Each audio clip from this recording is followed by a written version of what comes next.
And I think that way too often people have failures and then they will just quit, right? Because like, oh, well, I can't do this because they keep failing. When in reality, all that failure is doing is they're just learning how not to do it so that they can autocorrect and then move forward. All right, we are recording. I have today, I'm joined by Carter Good. If you don't know him, he's one of the fastest growing fitness Instagram celebrities in the world, doing absolutely fantastic on there. He's blown up his business over the last 18 months. A lot of people in the fitness space are familiar with Carter Good, but if you haven't seen any of his stuff, I'd highly suggest heading over to cartergood.com. So Carter, thank you for coming on today. I appreciate it. Absolutely, Ian. Thanks for having me on, man. Definitely. If you're cool with it, I'm just going to get right into these questions. Yeah, dude, go for it. Okay. So the first question I have for you is, for those who are watching that maybe aren't familiar with your stuff, could you tell us a little bit about, how your background, like where you grew up, and then how you kind of made your way into fitness? Yeah, so I kind of probably had a very similar, childhood to everyone. I grew up in a smaller town, and just, went through the normal high school thing. Like most kids, I didn't really have an idea of what I wanted to do yet, or had any really ambition to think about it, because I was just having fun being a kid, right? And then throughout that time, I'll try to like separate like the business and fitness stuff. I'll start with the fitness stuff because it's probably easier to get out of the way. But growing up as a kid, I always struggled with my weight. I was never like I was never like obese as a child, or like it was like never a serious issue. I was just always a little bit chubbier than everyone else, like enough to notice. And then in high school is really when it went out of control. And a couple of things happened in my life. Like my parents got divorced, and I had a couple like relatives like die of like actually health related diseases because of their weight. But that's whenever I really packed on the pounds, and I got up to over 300 pounds in high school. And as soon as I hit that mark, I actually almost flipped the script, and I actually lost 140 pounds in the span of probably about like 3 to 4 years. I like gained over 100 pounds and lost over 140 pounds. So it was a pretty intense period, and throughout that time it was really all for me, right? And then I went, and so like in high school, so like I gained all my weight in high school and lost it all before I left high school. And sort of throughout my entire, high school career, I was sort of known as like the fitness person, right? Like the guy who's like, oh, Carter lost all this weight, right? And I sort of identified as it. And then I went off to college, and I really wasn't sure what I wanted to do yet. And I kind of just did what seemed to be the right thing. And so I was already into fitness. And so I started taking exercise science classes. But while I was in college, that's really whenever I started to really struggle, or at least maybe the struggles I was having that caused my weight initially and whatever, started to really show themselves. Because in high school, I was so motivated to lose it, I never really had to deal with it. But whenever I got to college, that's whenever I started to ask more questions of like, why am I doing this? Like, what do I want to do with my life? I had spent so much time sort of self-identifying with the weight loss stuff. And so that's whenever I stayed in college, but I started working for my stepdad, and I was like switching majors. I went from exercise science to nutrition to business, back to nutrition. And my junior year is, I guess like during this period of time, I was also getting more into like reading different blogs and following different people on YouTube who were kind of doing their own fitness thing, providing fitness information. And I started to get into blogging on my own, just as like a hobby. And I was in this group, and one thing led to another. And basically there was this opportunity to move down to Florida to work with this sort of this internet marketing company. And it was one of those things that, like, to me, it seemed like a no-brainer. Like, it was one of the easiest decisions ever. But like, it was kind of, looking back, it was kind of a big deal to like drop out of college, quit this job I was doing, and literally just move to Florida to do this. But I did it. And that's really where I spent about the next 6 to 8 months, really learning a ton about like internet marketing. It was all based around fitness, but then it started to get more obviously into the, business side of fitness, and learning about like email lists and segments and Google Analytics and all that stuff. Right. And while it was really fun, I started to realize that, the reason I ever got into blogging in the first place is because I really wanted to do something on my own. And I even saw that in college, taking all these classes. Like, I was never really interested in becoming a physical therapist. I was never really interested in becoming a nutritionist, right? Like, what I really wanted to do was help people, coach people with like losing weight, and sort of people who were struggling with the same things I was struggling with. and be able to help them based on my own experience, right? And so that's why I sort of merged these two things, right? Like this passion that I had with fitness, and then now all this knowledge that I've learned being in this company that was more based around marketing, and I just started to do it on my own, right? And so I actually left that internship, which looking back was like a no-brainer at the time, but it's kind of crazy thinking that now I left this whole thing to go back and not do college, right? And, then I spent 18 months, probably like the last 2.5 years now, really just almost 3 years actually. I think almost 3 years, just like every day, sun up, sun down, just working on my own business and really putting in the effort. And then obviously in the last 18 months, I've had a lot of success with it, and things have grown pretty rapidly. So that's kind of like my story. I guess I was going to try to separate fitness and business, but I guess they're kind of intertwined. Yeah. Point, so that was awesome, man. That was awesome. yeah. So one thing I'm wondering, just based on that story, if we go back a little bit, you said that you gained a bunch of weight and then lost 140 pounds. I think you got up to 306 and then down 140 pounds from that. What time period was that? What year was that? And like, what was going on exactly? Yeah. You said there's something going on with your family. Like what exactly? Yes. Can we zoom in there? Like my freshman. Yeah. So it was like basically my freshman year of high school. My parents like got a divorce. And so like, I mean, looking back, I'm just speculating now because at the time I was like, I'm fine. Right. But now looking back, I'm sure that played a big role, right? In the fact that I gained, 80 pounds in the course of 6 to 8 months all of a sudden, right? And so obviously something had changed, and I'm pretty sure that was it at the time. And so that's I just gained it all then. But it's pretty funny how like I was at that 305 306 pound mark for probably about 6 months, but then like I kind of got right onto losing it. Yeah. And it was really the reason I started losing it was honestly because of girls. Like I'm a 16-year-old kid in high school, like all I really cared about, right? And there was this one girl in particular who like I got ultimate friend zone. It was like the definition. you go to like urbandictionary.com and search up friend zone. There's like a picture of like me like with my thumbs up, like pointing at myself, like this guy's story, he got friend zoned. And so that's what sort of motivated me in the beginning to lose weight. And whenever I started losing weight, this is actually a big reason why I'm so passionate about helping people, especially people who are just getting started, because I did it all the wrong ways. Like obviously I got results, but I'm one of those people who sort of has an addictive personality to where if I want to do something, I just do it, right? And I don't care how long it takes. So like, I mean, I was honestly like not starving myself, but like not looking back at what I was eating the same meal every single day, like 4 times a day, every single day, right? Just the same exact. And it was like rice, broccoli, and like tilapia or chicken, right? And so obviously, whenever I did the math in my head, looking back, like I was probably eating like 1,400, 1,500 calories a day, which, I mean, I was 300 and some pounds. So like, it wasn't like a horrible thing, right? Because I had plenty of fat to burn off, not necessarily the healthiest, but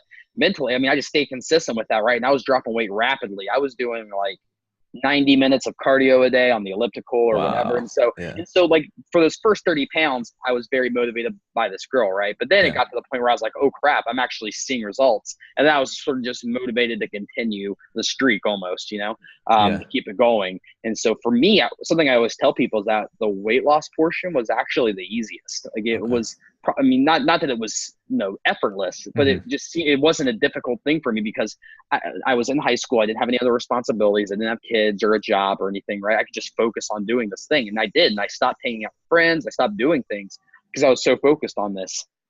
For me, the hardest part sort of came after that with maintaining it and building that balance, which is why I'm so sort of passionate about a lot of the nutrition advice and sort of the way days. It's based on having out how to still live your life and do that and stuff like that. But I don't know if that was the information you were looking for, but basically it all just sort of happened in high school with the actual like gaining and losing. So. No, that was good. Actually, that made me think of a couple other things. So one thing is you said that the weight loss was the easiest. Is that just, and do you find this with clients? Is that just because once you started getting the feedback of like, I'm trying to make this change and it's working, that it was just addictive or? Yeah, I think just it's like building momentum, right? Like, I mean, there were periods of my life whenever I would try Weight Watchers or some diet and it would like not really work. I would get lose a little bit, but then like not be able to stick to it or whatever. And so it was never a thing. Like this was the first time I'd ever tried to lose weight where it's like working, right? Like, oh, I eat these foods and I do this exercise and the weight drops, right? The scale drops. And it was weird how whenever I was losing weight, like I actually didn't really weigh myself that much. I just kind of got into a routine, but every time I weighed myself, I'd be like down another 12 pounds. I'm down 10 pounds again, right? And so like I think at some point it was literally just a like I just don't want to stop, right? Like I just want to keep going. Like and I was just motivated by the momentum of the whole thing, right? Yeah. And I do see that a lot, right? I think that it's always hard to get started for people. But once they can get started and they start to see results, like that can, that's whenever they can kind of, stay consistent and keep going, right? But obviously for me, the issue kind of came in that what I was doing wasn't ultimately going to be sustainable for the rest of my life. And so after 10 months of doing that, that's whenever I started to have issues, right? Both with mentally and physically, right? With the approach I was taking. So. Yeah. Yeah.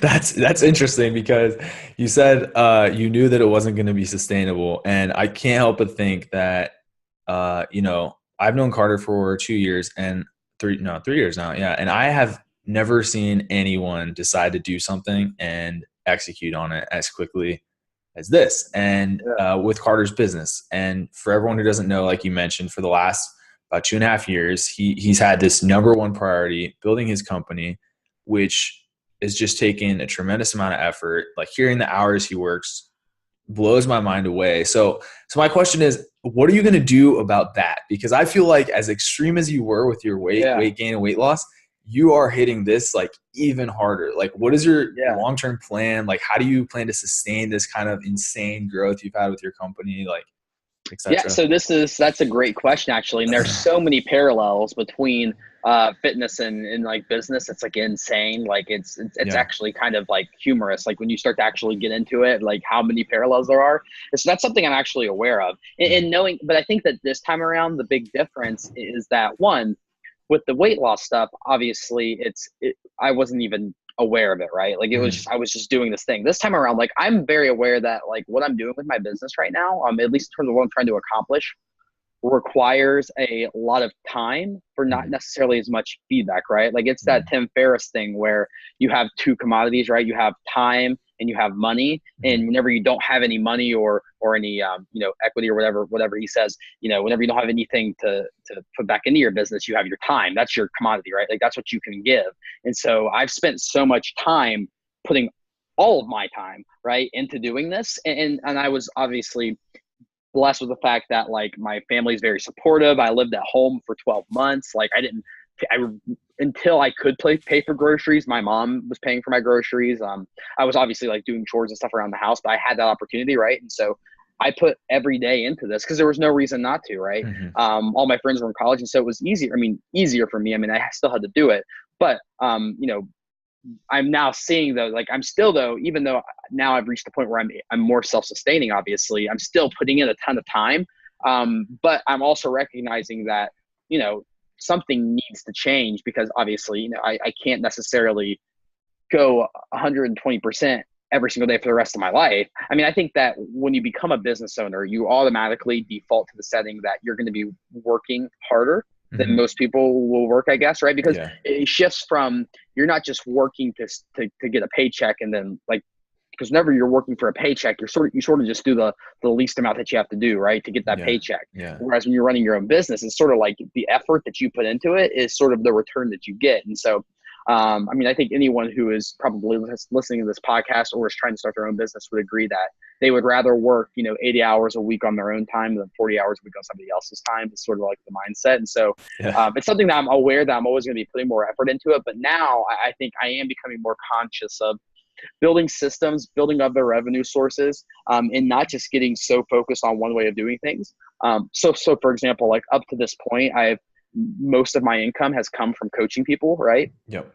Which has been great. And it's what I'm passionate about doing. And I always want to be doing this, but I'm also recognizing that, working like with the way I run my coaching is like I'm communicating with clients every single day, right? So like ultimately that might not be the most sustainable way of doing things, right? Because there inevitably there's going to be days whenever like I'm in a different country or I don't have Wi-Fi for a day, right? And so like being aware of that. And so right now my goal has sort of been creating other, but both for, like creating other, I guess, streams of revenue, both for my own sanity, but also knowing that, people following me, there's a group of people who maybe would want to work with me, but can't afford it. But want something, right? And so kind of creating, at this point, my goal is to really create like levels of, programs or whatever that will help people and provide value, but also over time maybe allow me to pull back from coaching as much, and putting so much time into that so that I can maybe have a bit more freedom with what I choose to do. But at this point in my life, I'm also aware that I don't have any kids, I don't have any student loans, or I'm not married or anything, and so like I have a lot of time to give, and I think I'm a lot more aware of that this time around than whenever I was losing weight, obviously. But yeah, so I would say that it's something that I'm thinking about for sure, is like, what am I going to do whenever I don't want to work this much, right? Yeah. I'm trying to put things into place. So yeah, nice. And I mean, so you have all the foundation in place to do that. You've built up this massive audience for yourself on Instagram, which you're at 380,000 followers. I think 375 or something like that. Okay, and so one distinction I want to make, kind of ask you about, is you had a background in fitness. You've sold supplements and information products for other people, other fitness companies. So I know that you knew that was out there, but you made a conscious decision to spend most of your time focused on coaching for, like over 2 years now. Why did you do that? Honestly, it's because it's what I think is the most important for the people I want to work with, right? Because I think back to my own journey and thinking that, okay, obviously I at one point kind of got the bug, right? I hit the weight loss bug and I was able to keep doing it, but like what was I missing? And I think that for most people, so especially the audience that I work with, which tends to be an older audience, people who have struggled with their weight for a long time, right? People who aren't really wanting to do a fitness show or are wanting to lift as much weight as possible or do anything like that, right? Like they're literally, their health goals are to make fitness something that is consistent enough, that something that they have control over, to where they can live their normal life, right? And go to their kids' ball games and do all these other things. Almost like fitness has become something that is a positive part of their life instead of it becomes their life, right? They don't eat, like sleep and live it, right? They don't breathe it every day.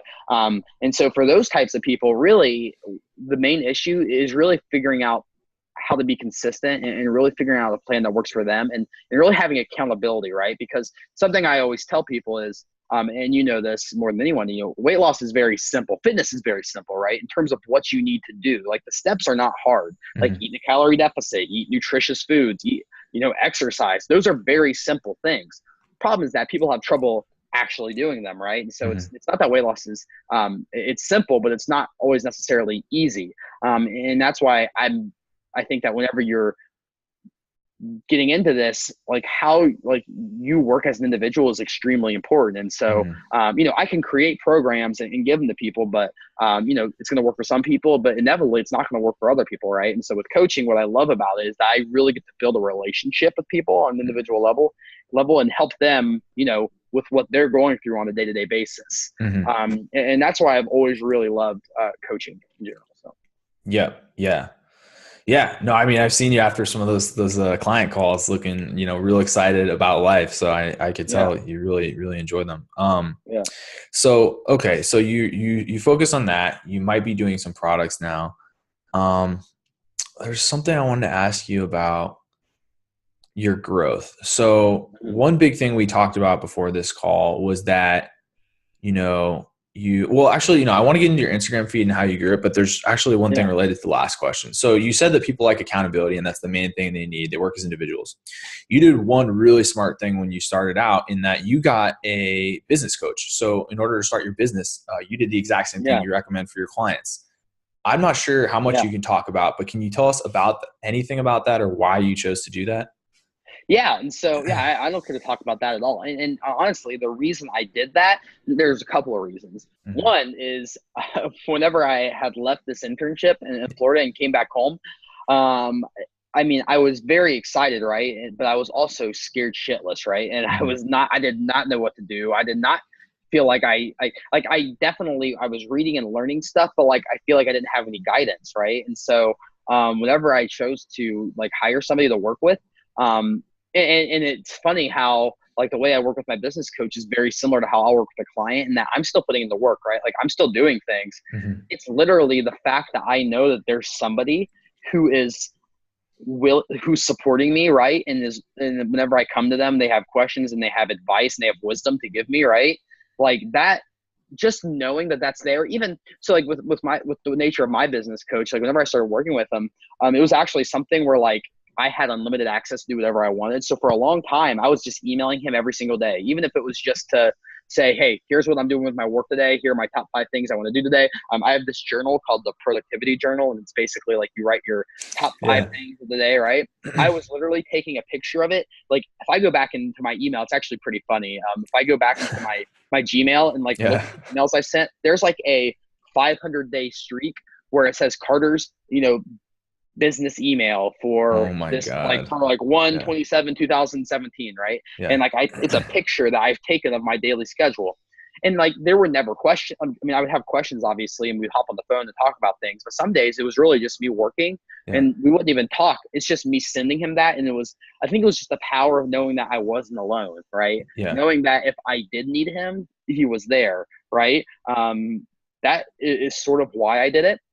That and also the fact that I put money into it, obviously, like it wasn't necessarily the cheapest thing to do, especially in the beginning whenever I had $0 coming in, right? Like I was dipping into my savings to Yeah. like pay for this, but Mhm. that kind of almost lit a fire underneath of me, right? Because anytime I would feel a little bit, not necessarily lazy, but kind of grumpy about things, or like, not necessarily wanting to do something. Mhm. I'd be like, okay, Carter, well, you're paying, a bunch of money every month to freaking do this. Like you Yeah. better get your act together and like put some effort into it, right? And it Yeah. would almost get my mind spinning because now I would think, okay, what else am I doing right now, right? Yeah. Because I felt like there was always like something that would sort of maybe handicap me a bit, was always thinking, okay, well now then I got to do this, right? And then I got to do this, and then I got to do this. And sometimes, people are going to be in that situation where they have to work the other job or they have to take the classes still, right? And so that's just a part of it. And I'm very aware that I got lucky in that I had an opportunity just to put all my time into this. But because of that, I had to constantly remind myself, like, listen, you have the time, and like you just need to like close your eyes and just do it, right? And just keep going. And so I think having a business coach with that, not only with both accelerating my learning and like helping me really build systems in the beginning that have helped me scale Mm. efficiently, just having the support, right, of knowing that I have somebody who's in my corner who wants me to succeed and is going to help me succeed, right, and supporting me and understands what I'm going through in certain situations, Yeah. especially with the environment I grew up in, or I was building my business in at the start, where I was back in my hometown. There's like 3,000 people. All my friends are in college. No one in the world knows what. Like, I go to the grocery store. They're like, "What are you doing? You're on the internet doing what?" Like, That's yeah. it's like, the internet doesn't even exist where I was from, Yeah. almost, because it's just so like, southern west, like country kind of Appalachian city. But yeah, I would say that was really the reason I decided to do it, though, both for having like, learning what to do and having the mentorship, right? Like Mm. almost paying for mentorship, but more importantly, having support, and just to do it, right? Because it is a scary thing. It can be very lonely and scary to build your own business. And so that has really helped, obviously. Nice. Nice. That, yeah, that support system. I was gonna get into Instagram, but I only have 2 more questions because I want to be respectful of your time. So Dude, no, you got we'll it's save here. that if we do a Yeah. follow up or something. I have Do to a ask follow. about this though. For the guy sitting at Appalachian town, like that wants to get online, start something, whether that's a fitness business or whatever, and maybe he like doesn't have a business coach yet. He like is by himself. Like, how do you suggest that guy get started? Like, what are the things you would say like he has to do? Okay, so let's. I'm trying to think here. Like, let's like create some like Person. scenarios for this guys, right? Let's Yeah. just create them Let's do it. just because I think that there's so many based on your starting point. There's so many variables. Like, let's say this guy Yes. is. Yeah. Let's say this person's wanting to start their own business. Hmm. Maybe they're in college right now, but like they're back home or something, and let's say they're working a part-time job, because I think that's more realistic for where most people will probably be, right? Yeah. What I would do is I would first sit down and, at least this is what I did. I sort of vision board, like, what does the next 6 months look like? What does the next year look like? What does the next 5 years look like, right? Sort of identify what is it that I really want to do, and what am I going to create? More importantly, how is what I want to create going to turn into, because once you have your passion set, that's your passion. I think the next step is to think about how is this going to be perceived? How is this going to make money, right? Because you have to realize that at some level you have to make money with what you want to create, right? I think people can get, especially entrepreneur-minded people, get really excited about some idea of creating something, but like something you have to continually tell yourself is like, who's gonna buy? How am I gonna, like, who's gonna want to buy this, right? Like, who's gonna want to put on? Because I know I would put $39 into this product because I know what's in this product. How is someone who has no idea what this is, how is this going to appeal to them so that they want it, right? And so if it's a product, you have to think about that side of things. If it's with coaching, you have to think about, okay, why would somebody want to work with me? Why? What do I have, right? And then, so I think that's important, right? Is first sort of balance the passion with what's going to actually bring you money, right?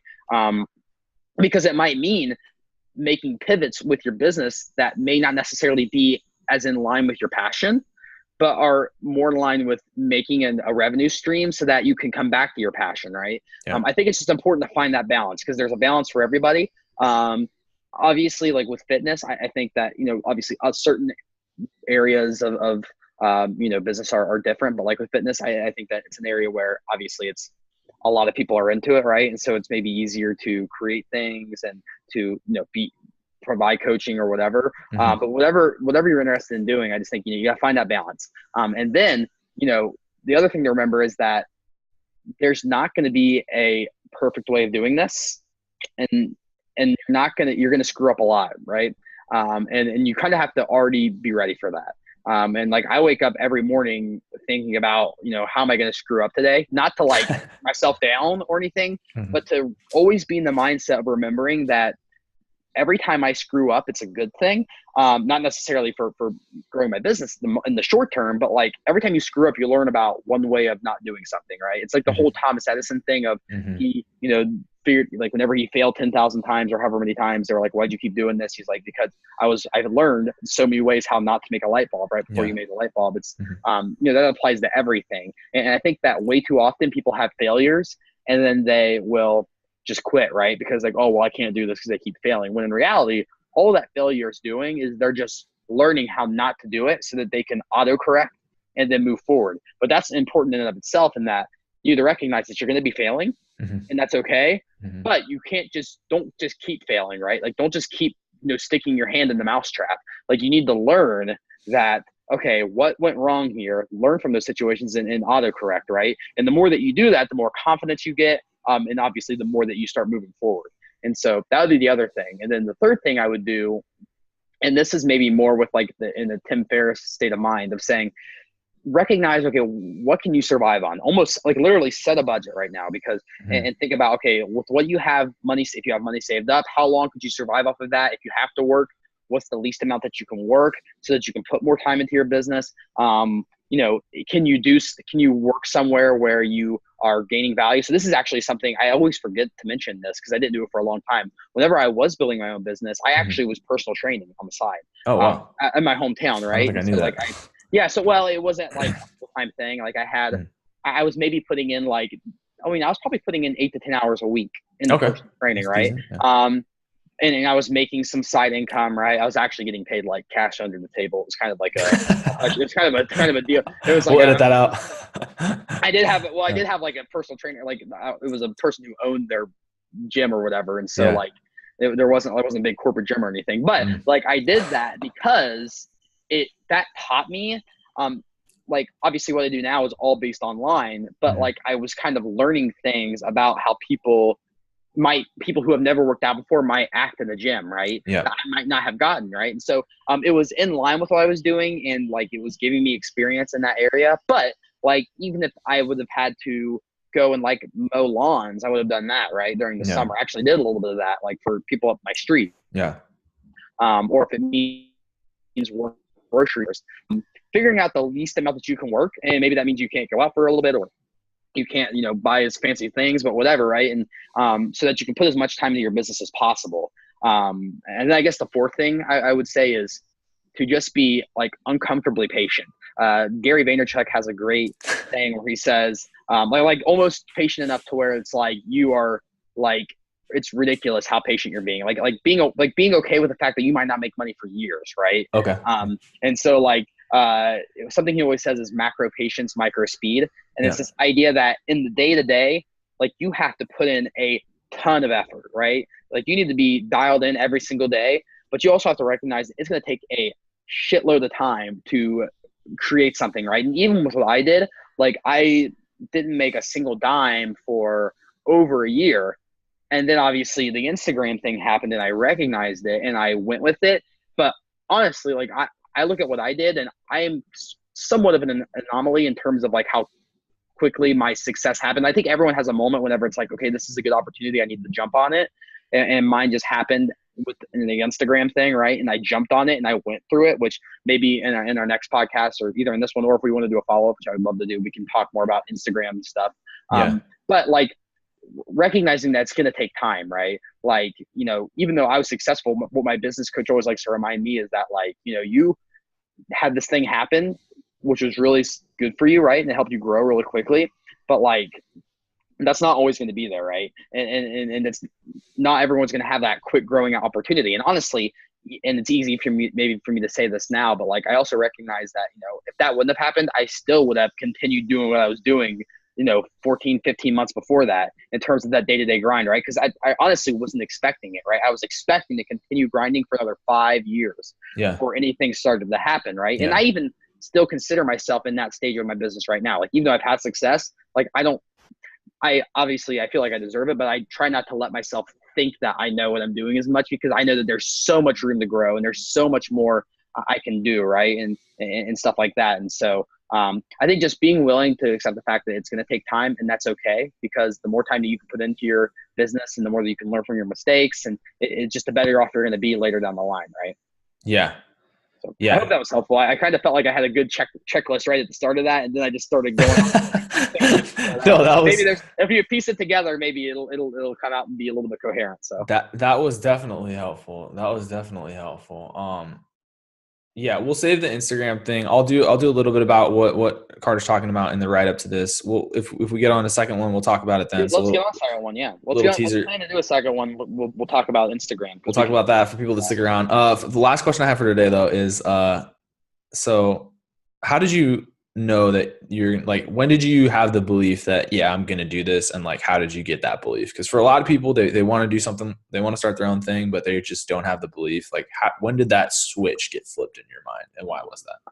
So I think that whenever it happened, I actually vividly remember it because it was such it was honestly like an emotional day, right? Because I was because honestly, so like just not to go into, it's hard to go into crazy detail about it just because there were so many like things that I experienced in like the 8 months that I was in Florida, like doing this internship. But like, just understand that like for somebody listening that like, if I couldn't have started my own business, like what I was doing with this company in terms of like, it was like the next best thing, right? Like I was living with people who were like-minded to me and were doing all these things, right? And so it was an exciting thing, but I still had this drive to do my own thing, right?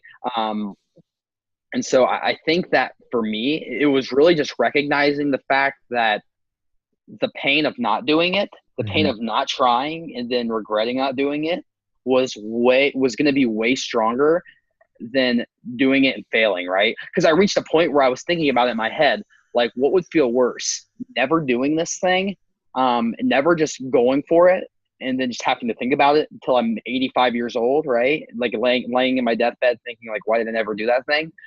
Or doing it, failing at it, like just miserably failing at my business, and then having to like go back to school or something or do something else, but at least I know I tried. Like failing, but knowing I tried sounded way better than ever doing it and then always thinking about it, right? And I think once I realized that in my head, that's literally like within 24 hours, I was already back home. Like I was doing it because I just recognized that I had to do this. And I think that you also that's probably an important thing to think about is if you are wanting to start your own thing, recognizing like, is this something you really want to do?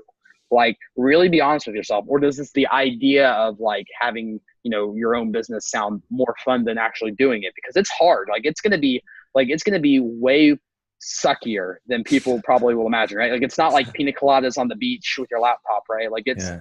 grinding your face off every single day. But if that is like, but I think that you need to recognize that, because it's, because there are going to be people who think I actually do want that. Like I do want to do my own thing. And when you recognize that, I think you have to go for it. Right. Yeah. And so it's one of those situations where like, when you know it, you sort of know it. Right. Yeah. And you just go for it. And so. Nice. Well, I'm going to cut it there. We can chat. I'm going to stop the recording. We can chat after, but thank you for coming on and sharing that part of your story. I think all that information is going to be really valuable to people. Heck yeah, man. Hopefully it is. I just kind of like, I feel like I just kind of like spilled out everything.